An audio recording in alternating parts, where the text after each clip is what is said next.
இதுதான் பெரண்டையோட பழம்.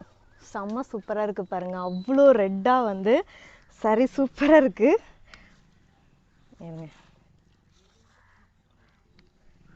செம்ம டேஸ்ட்டுங்க.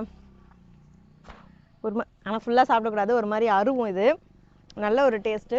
ஸோ பெரண்டை பார்த்திங்கன்னா நல்ல தலை செம்மையாக வளர்ந்துருக்கு. இதில் இப்போ தான் வந்து பூ விட்டுருக்கு, பிஞ்சு வச்சுருக்கு. அவ்வளோ கொழுந்தா எலசான பெரண்டை கொய்யா செடி மேலே வளர்ந்துருக்கு பாருங்கள். ஸோ பெரண்டை தொக்கு, அதுக்கப்புறம் வந்து முடக்கத்தான் தொக்கு வந்து நம்ம இன்ட்ரடியூஸ் பண்ணுறோம். இது வந்து பெரண்டை தொக்கு தனியாக, முடக்கத்தான் தொக்கு தனியாக அப்படி இல்லை. பெரண்டை, முடக்கத்தான், அதுக்கப்புறம் முருங்கைக்கீரை, இது மூணையும் சேர்த்து வந்து நம்ம தொக்கு பண்ணுறோம். ஏன்னா கை கால் வலிக்கு பார்த்திங்கன்னா பெரண்டையும் சாப்பிட்ணுன்னு சொல்லுவாங்க, முடக்கத்தானும் சாப்பிட்ணுன்னு சொல்லுவாங்க. மூட்டு வலிலாம் சரியாகணும் அப்படின்னா முடக்கத்தான் வந்து சாப்பிட்ணும்.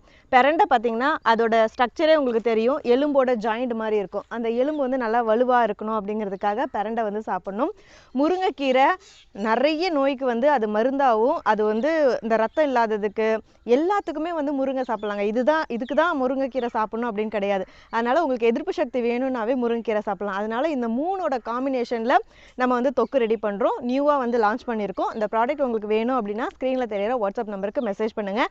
அது இல்லாமல் இப்போ ஆஃபர் போயிட்டுருக்கு. ஆஃபரில் புக் பண்ணுறவங்களுக்கு அழகான லக்ஷ்மி வந்து கிஃப்டாக கிடைக்க போகுது. அதுவும் மிஸ் பண்ணிடாதீங்க. இருப்பை வைத்து இன்பமாக வாழலாம். தேங்க்யூ.